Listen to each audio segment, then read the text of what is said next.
endorsed you against far, far left-wing progressive Liz Warren. He is quoted as saying after the Sikh temple killing, "I asked him," referring to you, "to stand up and go against his party. He is much more of an advocate for the NRA than I am, but Scott Brown did what we needed him to do. For that reason, I support him." This is a man who is doing everything possible to take away all of our Second Amendment rights, regardless of whatever laws we have in place. How can we trust you not to fall in line with that again when he asks you when you need to? First of all, I take exception to his characterization of our conversations, first of all.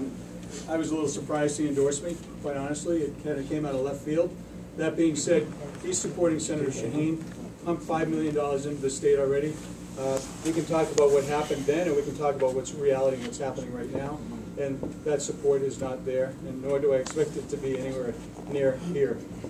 Does that, hang on, We'll go in the back. I just want to make sure, Kimberly, that answers your question? Yeah, I mean, this is one of those questions where we don't actually find out till it happens later. Well, you already know right now that the $5 million's already in New Hampshire. Yeah, oh yeah, we know and that the he's $50 trying to million's get already those, been spent on this issue. Yep. And he's already supporting Senator Shaheen. Okay, just before we go, and I know, Okay, but I just wanted to say that Kimberly is here. Are you representing Second Amendment Sisters? Second Amendment Sisters. Yeah, okay. So I enjoy your tweets, Kimberly. Please sit back, sir. Thank you for coming, Senator. I'm see you. Michael Lane. I'm from Derry, New Hampshire. I'm not a lawyer. I work in medicine. However, I am a big fan of the entire Constitution. With regards to the Second Amendment, I've looked at your voting record, and a couple things have stood out. Right now, the President, or the executive, whatever you'd like to refer to him, can send someone to my house, take me out. My wife's not home. Nobody else needs to know. They can put me in a jail cell, and they can keep me there as long as they want. It's lawful. That was in the 2012 NDAA, Section 1021, I believe. If you voted for it, you voted against repeal. A few minutes ago, you then discussed, hey, you know what? I'm not going to support, I won't sponsor any gun bills. I suggest to you, it's not a matter of not sponsoring bills. It's not a matter of saying I'm not going to vote for this. We have too many on here. You just described the NICS system. We have too many laws in place. Which gun laws are you going to sponsor a bill to repeal? Will it be the Brady Bill? Perhaps the 1934 NFA, since every single federal agency seems to think, including the USDA this week, seems to think they need fully automatic weapons to corral chickens. What's I don't know what else they need them for. Well, first of all, as a member of the Armed Services Committee, the NDAA addresses a whole host of issues, not just one specific issue. My memory of that particular amendment dealt with people who were already, I feel, had left their citizenship at the door, i.e. they have been... specifically cited American citizens. Yeah, American citizens who have left their citizenship at the door by claiming that they are members of Al-Qaeda and that they have sworn to take up arms and hurt or kill our citizens. That was a very important discussion. We had it. I can't recall if it ultimately was incorporated into the NDAA because it was a while ago. I'd have to refresh my memory. But it was a full, open, and fair debate, and everyone was sitting at the table. And my concern, along with everybody else that supported it, was that there are people who want to hurt and kill us. We know who they are, and they're using their citizenship as a shield. And we've seen that overseas by a lot of folks who get on the U.S. citizens that get on the internet. They say that they want to kill us and change our way of life. My question to you is, do they deserve to be American citizens? We have a Fifth Amendment for due process. Well, we also have a war on terror. No, that's what, you come up here. That's what we were dealing with. But what we're trying to do is not go a little bit further.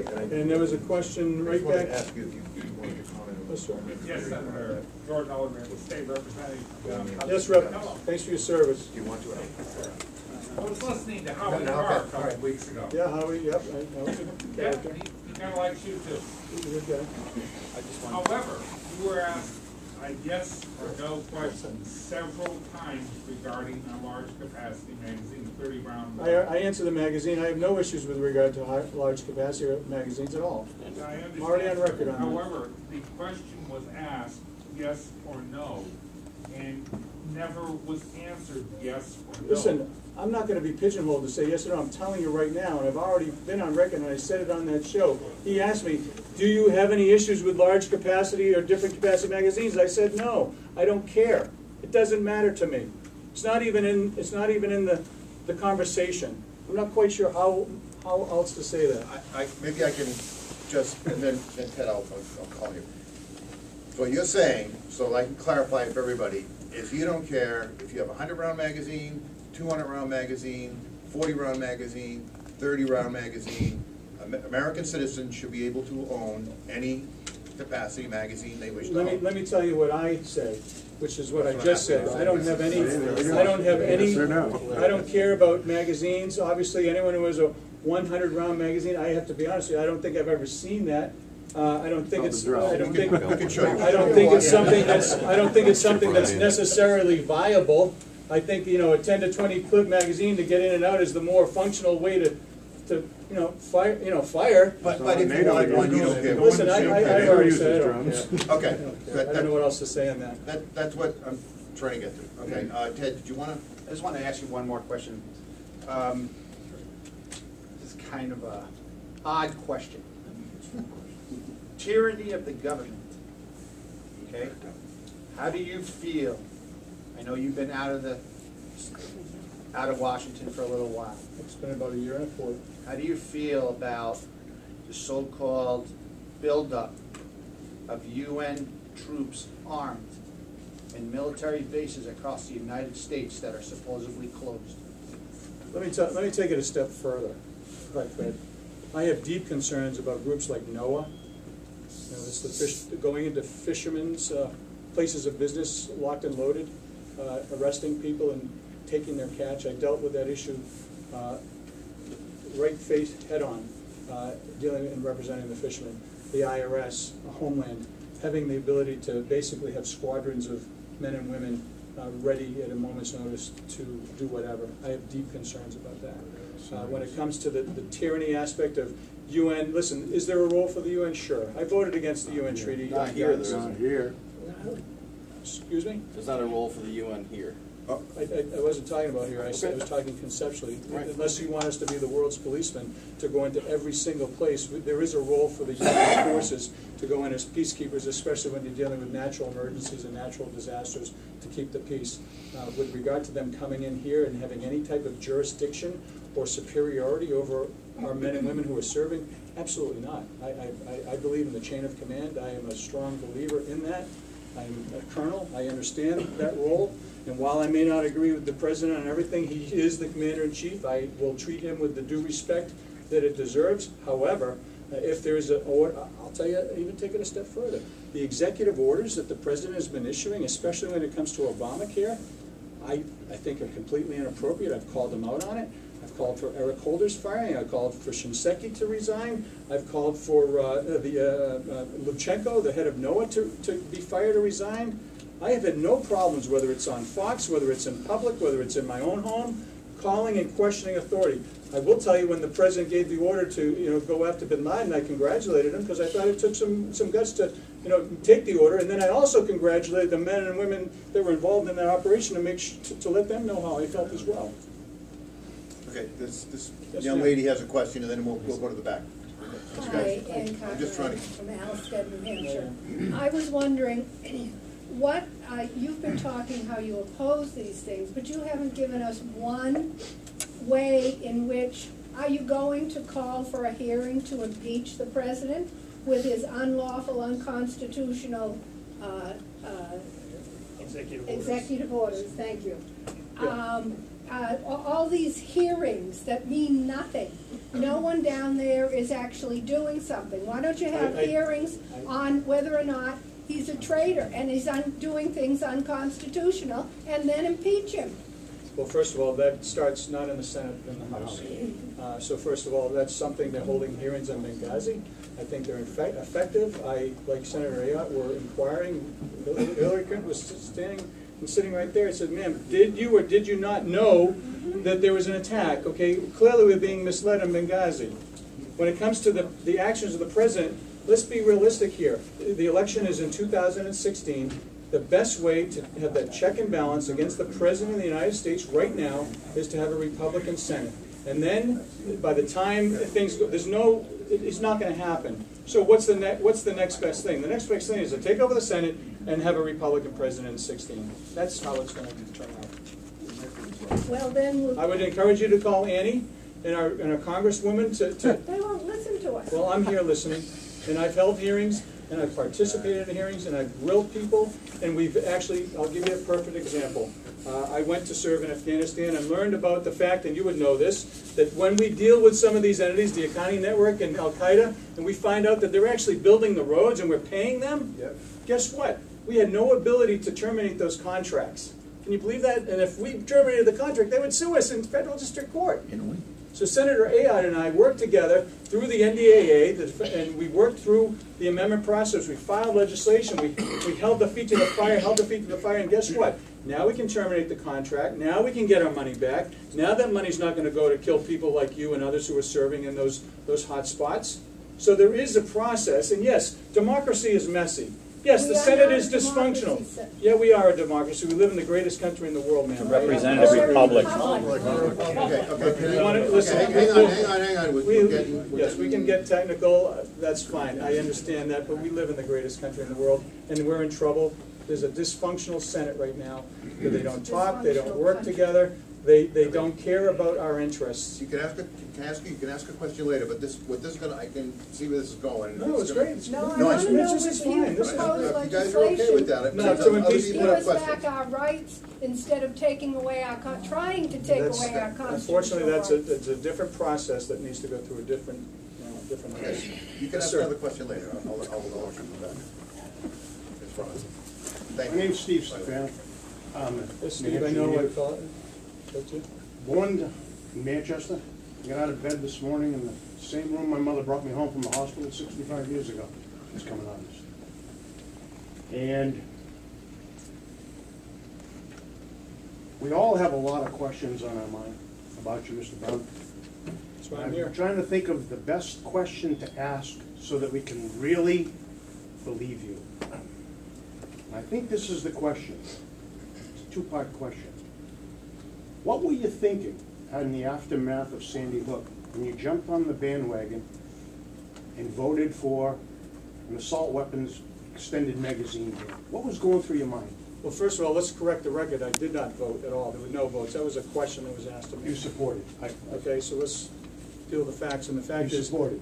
I said publicly how I felt. You And I publicly felt said. like probably Ralph and everybody else in here who were deeply moved by the senseless killing and how did somebody with those severe mental disabilities get their hands on a weapon, not only kill their mother, but kill kids. I still Emotional, like don't everybody else. have the answers. Look what happened recently last week in our own state. There's got to be an answer. I don't have the answer, sir. I think I have the answer. Well, good, I then. want to know I don't what you have the think answer. about this answer. Fire away. Stop gun-free zones. What do you think about that?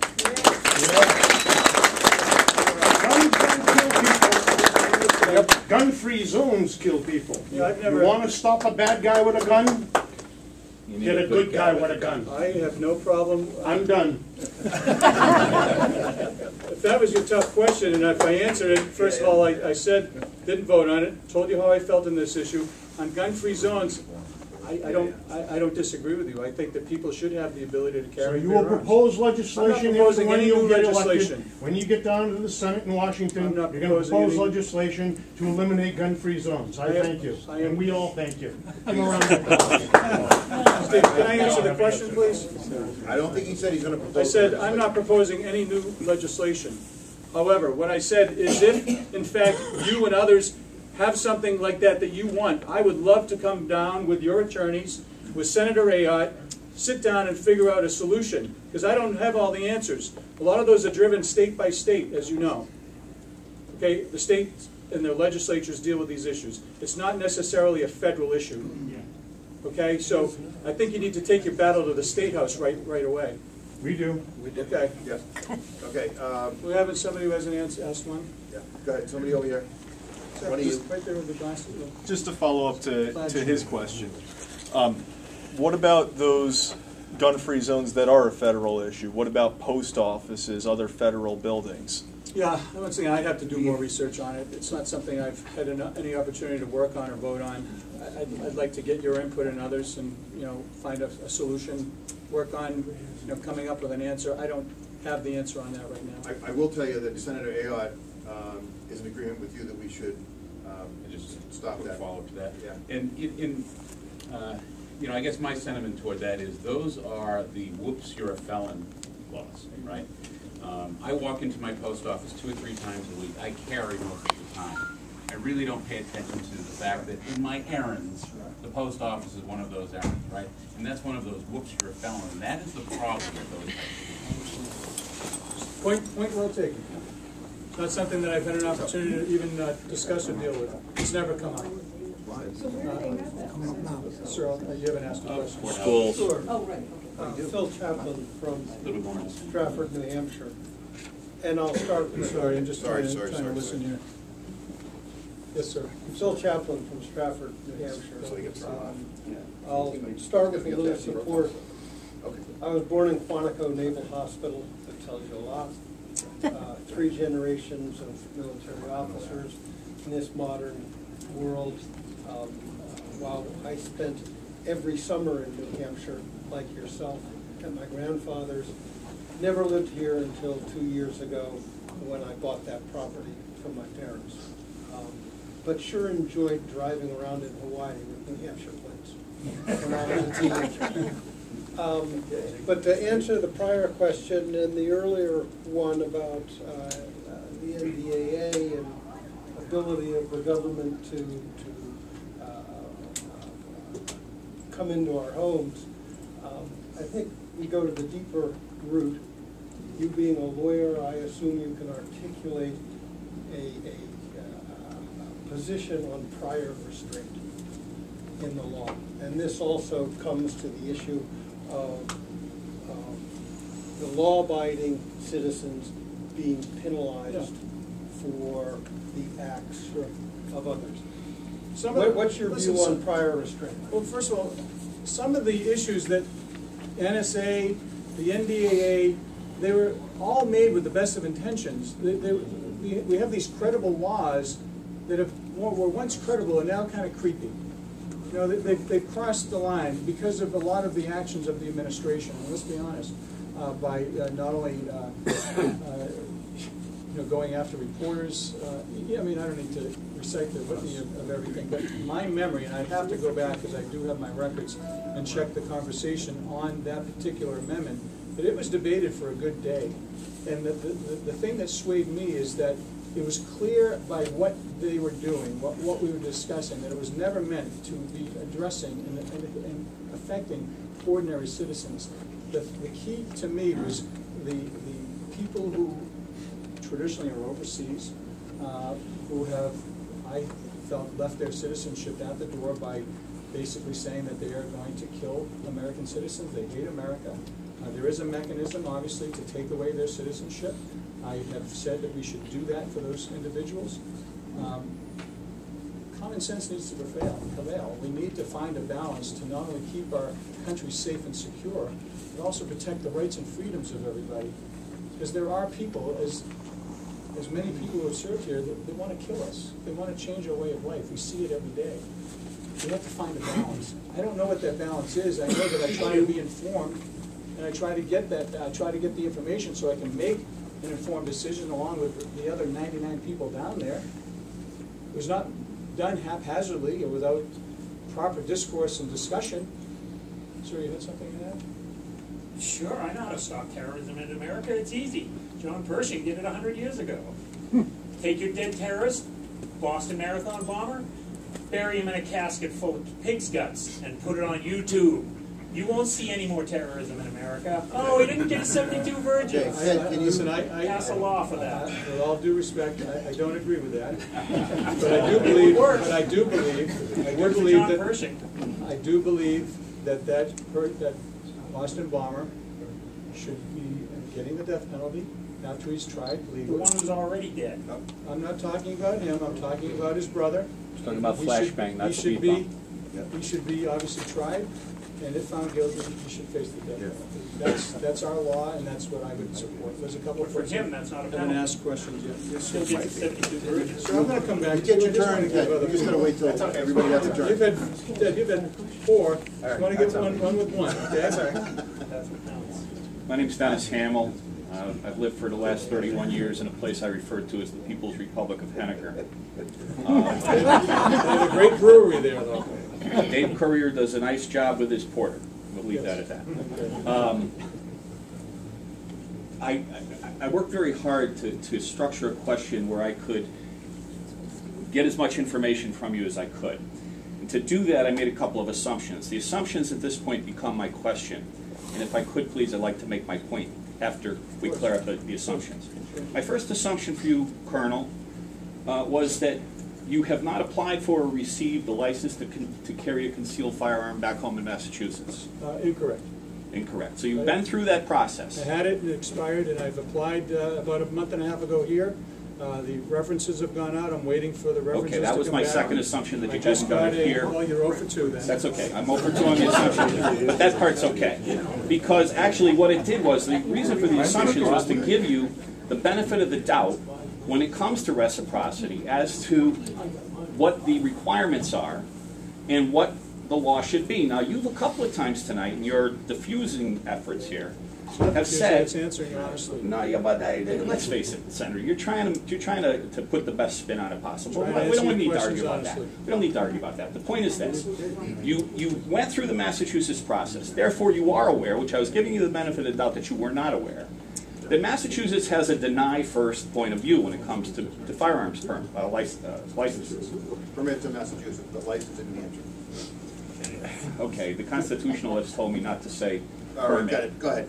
I'm Okay. sorry, I didn't mean to. That's okay. That's okay. I worked very hard on that because I've called them permits all my life. When I had one back in Connecticut 31 years Got it. Yeah, ago, licenses in I New called it a Hampshire, permit. other places call it. But my point is this. You did know. You understood that it was a different process, that they deny first in Massachusetts. Unlike, no, I don't want to go there. What you said was, and reciprocity is such an important concept. Tonight, several times you've said, we have to have a national set of standards. Please tell me the national set of standards for driver's licenses. Because we have reciprocity with the Commonwealth of Massachusetts for driver's licenses. And we have evidence here, hard evidence, that that's a failed process down there. That it doesn't work. That, in fact, it's so bad that we've coined the term for mass drivers that ends in hole. So let me just stop you there because you're on one particular area. I want to focus. Well, that's where I'm staying. You were very firm. You were very firm in your position. States' rights issue. Yep. That said, well, actually, that states' rights Massachusetts should continue doing what they wanted. And you earlier It's said, a states' right I issue. listened to the people in Massachusetts. On that particular Then issue. you said, but I'm really a New Hampshire guy, and oh, by the way, look at my totality of effort, which wasn't here. But that's not what you're running for. What you're running for is the GOP nomination for the Senate. Right. You're not yet running against Gene Shaheen. And so the point is that while Gene Shaheen makes a wonderful person to skewer, and I despise her with a passion, the fact is that we don't know, the people in this room do not know whether you can be trusted to keep your word and do what you said you were going to do. Exactly. Well, that's fine. I certainly appreciate your honesty in that. And I would just say right back to you that why would you doubt it? Why would we doubt it? Because you voted against reciprocity. No, sir. Because you Listen, jumped on the bodies of children and said the gun was at fault. Excuse me. No, I didn't. I said The Boston Globe said you did. Well, oh boy, there's a real good source, sir. So we're quoting the Boston Globe now. It was your hometown paper at the time. I can't help you. Yeah, they love me. You're right. They love me. First of all, states' rights issue. I know the votes I've taken. I've taken about 7,000, 8,000 votes in my public service life. Know everyone. Will live by them and die by them. I'm a man of my word. I always have been. And I'm not quite sure what else to tell you, except I'm here. I'm looking you in the eye. I've told you where my pledges are. I don't know you from Adam. I don't know if I should trust you as well. Well, I'm not asking you for anything. There's a certain amount of dignity and respect that I give people, and I expect the same back. I'm going to try to earn your vote, and that's all I can do. Keep an open mind, that's all I'm asking. That's it. And if I make it through the primary, I'll come to your house, and I'll come back here, and I'll answer your questions, and I'll ask questions in return, because I don't know it all. I never said I did. One thing you will know about me is that I am a man of my word. And I'll give you one example. When you had Governor Romney running for governor in Massachusetts, I was supporting Jim Rappaport. Jim was a friend. He asked me for my support. And after the full court press, day after day after day, you will never get anywhere. You're never going to make anything from yourself by the Republican establishment, by Mitt Romney and then Kerry Healy. I said, no, I'm sticking with Jim. I'm going to stay focused and stick with Jim. I gave him my word, and I did until he lost. That's the man I am. I give you my word. It's bond. As a Republican, formerly of Massachusetts, when we had 4 out of 40 in the state Senate, 23 out of 160, your word was the only thing you had. And who's next? Right behind you, sir. Yes, with regard to introducing legislation, what part or which, hopefully there's a list, of bureaucracies would you begin to disassemble in Washington? Well, that's a great question, and I mean that sincerely. One of the biggest challenges, the worst agencies that I've had problems with is NOAA, which deals with the fishermen, lobstermen, scallopers, and the like. What they're doing to those salt of the earth, hardworking men and women is outrageous. So I've called for not only Lubchenco's resignation. I mean the administration itself, the entire department. Well, in other words, there are a number of departments, I believe, in the federal government that have outlived their usefulness. OSHA, for one. The insurance companies take well care of to make sure the workplace is I'm in favor and always have been of that top to bottom review of every federal agency, because I'll tell you what, there's a lot of fraud, waste, and abuse in the federal government. I know you're shocked to hear that. They're like pigs at a trough. When we cut $500 billion from our military, you could do that. Another $500 billion may be a problem. The first thing to do, here's the problem in the federal government. If you want to know, well, listen, we have a $17 trillion national debt. Well, how do we address it? Well, the first thing you do is you need to go through the ordinary course, the ordinary process of finding out a way to authorize the committees to get back into business, and if Harry Reid designate to his committee chairs and ranking members to go through the Appropriations Committee, go through they say, okay, we're running $1 trillion deficit right now in our budget. Okay, armed services, homeland, you got to come up with X amount. They don't do that. They don't go through the committee process to actually get rid of that fraud, waste, and abuse. Are there agencies? Yeah, there are. I'm happy to take ideas on what they are. I don't know offhand. I mean, education, I'm not in favor of Common Core. I believe that should be staying in the state level, and the federal government coming down. That's a good example. Can we start by some of the agencies and their overreach into the states? Yeah. We need specific examples, because you've got to chip away at these things. There's not going to be a big blanket sweeping. You're going to go after a targeted area first. But isn't there are ways to abolish things? We did it in Hooksett. We abolished the police commission. There isn't right now. There's no way to abolish when you have the Senate run by Democrats and the President a Democrat. There's no way to do any of the things that you want to do. Okay, if I may, one short question after this. Continuing resolutions. Let me just finish this one thought. The best way to do it is to take over the Senate and then take over the presidency, then look at those various agencies, get rid of or trim down the ones that don't work, and actually fix and enhance the ones that actually do great work, providing... Which one is that? Which one is that? I know it's hard to choose. I won't set a time limit on you, Senator. IRS is very effective. Yeah. I'll be honest with you. One of the areas where certain sectors they do a good job is the Veterans Administration. We need to find a way. Look at the publicity. Listen. I'm being straight up with you. There are some people in the Veterans Administration that are angels saving our men and women soldiers, okay? So let's not throw everybody out. I'm being very specific. There are certain areas in the Veterans Administration where they're doing yeoman's work. There are other areas that are completely broken. We need to take the areas that are broken and either fix them or get rid of them or outsource them, and then find a way to do the areas that are doing well and give them more resources to help our men and women that are serving. That's what I'm saying. Okay, anybody else that hasn't asked a question yet? Yes, sir, you haven't asked one yet. Dr. Cunningham. Doctor. Hi, Steve Cunningham. Thank you, Senator, for your time tonight. Thank you for your service. The president of Gun Owners in New Hampshire has traditionally had the private cell phone number of our senators, at least who are friendly to us. Does he have yours?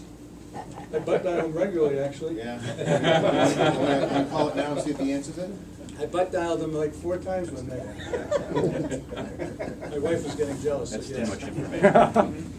Now, listen, my door's always open. It always has been. I'm not quite sure.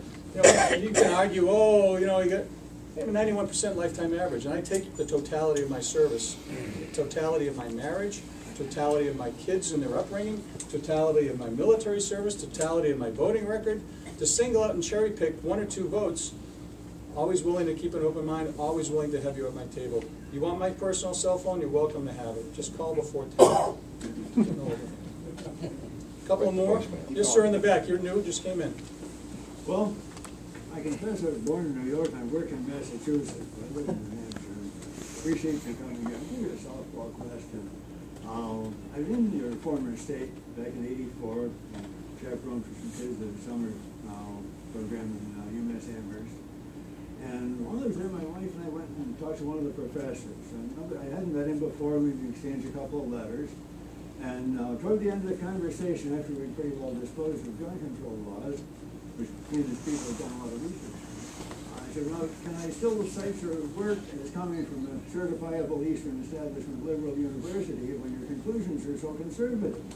Held up his thing. He says, here's a liberal right here. And my colleagues and I being good liberals and gun control being the acid test of liberalism, we applied for this grant with the plan that we would go through the statistics and establish the foundation for gun control once and for all.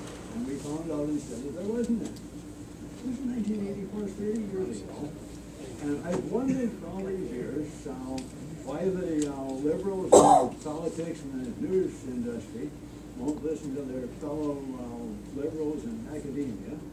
And the best theory I've come up with so far is they don't understand. They think when you say gun control doesn't work, you're trashing the core mythology of gun control and saying you're never going to save that one life.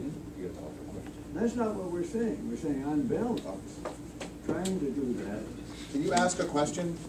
I appreciate what you're saying, which is great, but do you have a question? You've been down there in Washington with all these people.